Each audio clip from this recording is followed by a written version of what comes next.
बिल्कुल करना चाहिए साहब। हमारे महाराज जी ने अभी एक प्रश्न रखा है, और प्रश्न केवल महाराज जी का प्रश्न नहीं है, अभी तो सबका प्रश्न है।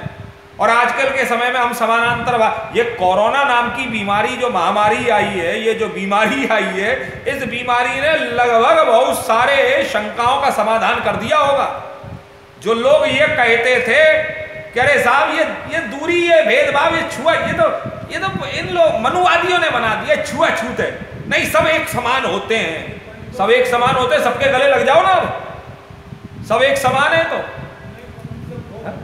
पहले सब आज के इस कोरोना नाम की महामारी ने कई सारी शंकाओं को समाप्त कर दिया, जो दिखाई नहीं दे रही। हाँ, और ऐसी बीमारी है जो दिखाई नहीं दे रही, वायरस दिखाई नहीं दे रहा है। और ये का आज से कुछ सालों पहले तक, जब तक ये महामारी नहीं आई थी, इसके कुछ साल पहले तक हमको मनुवादी कह करके हमारा हास परिहास किया जाता था, हमें पाखंडवादी बताया जाता था। ये कहा जाता पाखंड हो रहा है इनके धर्म में, प्रचुर मात्रा में आडंबर कर रहे हैं, ढोंग कर रहे हैं, दिखावा कर रहे हैं, ये छुआछूत फैला रहे हैं, ये गलत लोग हैं। जरा विचार की, इस बीमारी ने वो सब शंकाएं निराधार कर दी।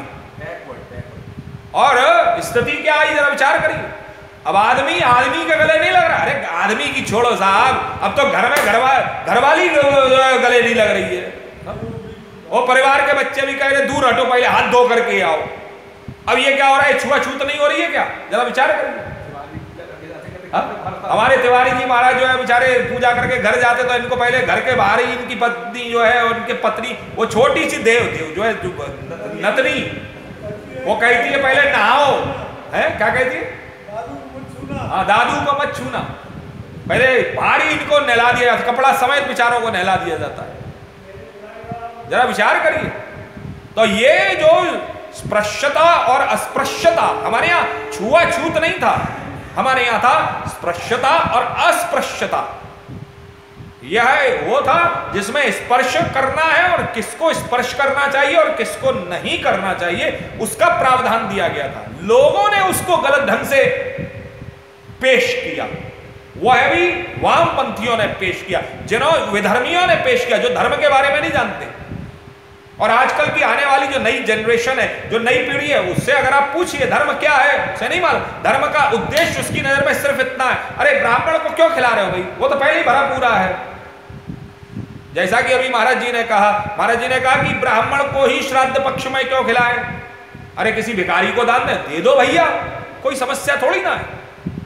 लेकिन इस प्रक्रिया के करने से पहले आप उस विज्ञान को समझिए जिसके अंतर्गत में सनातन धर्म में हमारे यहां पर व्यक्ति जब मरता है तो पुनर्जन्म लेने की व्यवस्था होती है। अब वक्तव्य आ रहा है सामने कि 13 दिन क्यों क्वारंटाइन कहा गया है, 13 दिन सूतक क्यों? जरा विचार करिए। 13 दिन बाद सूतक और पातक हमारे यहां कहा गया, वो हालांकि उसका थोड़ा सा हम लोगों ने उसको सौवड़ और सूतक कर दिया है, लेकिन सूतक और पातक, सूत के पात के सेवा शिव पूजा समाचरे। सूतक होता है जब व्यक्ति के घर में कोई जन्म लेता है तो उसको सूतक कहते हैं, और जब घर में कोई मर जाता है तो उसको पातक कहा जाता है। अब उसमें जरा विचार कीजिए, ये एक प्रक्रिया है और उस प्रक्रिया के अंतर्गत में व्यक्ति का शरीर, it is a process of recycling, it is a process of recycling. व्यक्ति मरा पड़ा है और मर गया तो उसके जितने भी अवयव थे शरीर के अंतस्थ मध्यम शरीर के, उस मध्यम शरीर के अवयवों ने काम करना बंद कर दिया। हृदय ने काम करना बंद कर दिया, किडनी ने काम करना बंद कर दिया, वो जो है इंटेस्टाइन ने काम करना बंद कर दिया, नेत्रों ने कहा देखना बंद कर दिया, कानों ने सुनना बंद कर दिया, हाथ पैरों ने हिलना बंद कर दिया। तो इनके अंदर के जो प्राण तत्व थे, जैसे हाथ के अंदर का प्राण तत्व अलग है, उसके बाद में कान के अंदर का तत्व जो है, इंद्रिय तत्व जो है वो अलग है, नेत्र के अंदर का तत्व अलग है। तो इन सब तत्वों ने क्या किया, बोले जैसे ही ये सब समाप्त हुआ, आयु पूर्ण हुई, आयु के पूर्ण होते ही क्या हुआ कि व्यक्ति के अंदर का जो सूक्ष्म शरीर है, जरा विचार करिए कौन सा शरीर, सूक्ष्म शरीर, वह सूक्ष्म शरीर की स्थिति क्या हुई, वह सूक्ष्म शरीर विभाजित हो गया। और वह विभाजित जैसे ही हुआ तो सब अलग अलग हो गए, और जब सब अलग अलग हो गए तो स्थिति क्या हुई कि सब छिन्न भिन्न हो गया, पूरा शरीर अब छिन्न भिन्न हो गया। अब जब पूरा का पूरा शरीर छिन्न भिन्न हो गया तो अब स्थिति क्या हुई, जरा विचार करिए।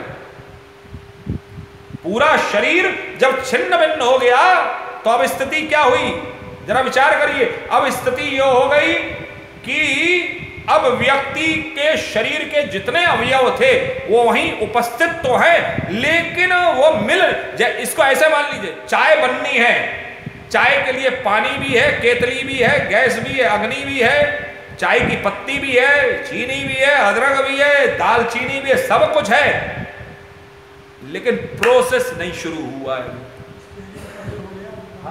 प्रोसेस शुरू नहीं हुआ अभी। वो सब कुछ है लेकिन उस अग्नि को जलाने के लिए माचिस नहीं है। जरा विचार करिए, प्रोसेस नहीं शुरू हुआ। ये जो प्रोसेस है हमारे यहां पर, ये प्रोसेस क्या है, ये हमारे यहां पर पुनर्जन्म की व्यवस्था है। और पुनर्जन्म में भी व्यक्ति को अच्छा शरीर मिले, अच्छी व्यवस्था मिले, ये उसके लिए है। तो यही मैं अपनी उस बात पर आऊंगा कि एक प्रक्रिया विशेष है, और यह प्रक्रिया केवल और केवल सनातन धर्म में है। जिस प्रकार से 9 महीने में पेट के अंदर, जिस प्रकार से 9 महीने में पेट के अंदर एक अंड का निर्माण होता है, जरा विचार करिएगा। जिस प्रकार से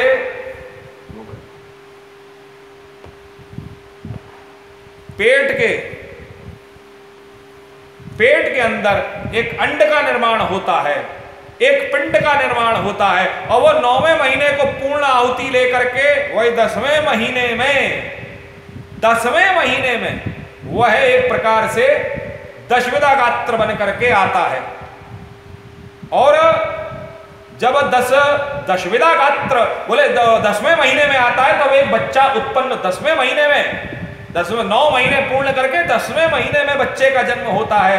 उसी प्रकार से हमारे यहाँ 9 महीना पूर्ण करने के बाद, 9 दिन पूर्ण करने के बाद में 10वें दिन दशविध गात्र होता है। 9 दिन तक क्या होता है, जरा विचार करिए। 9 दिन तक हमारे यहाँ पर एक व्यवस्था रहती है, और इस व्यवस्था के अंतर्गत में बड़ी सुंदर बात रहती। बोले 9 दिन तक व्यक्ति पिंडदान इत्यादि जो कुछ भी करता है, और पिंडदान इत्यादि जो कुछ भी करता है 9 दिन तक,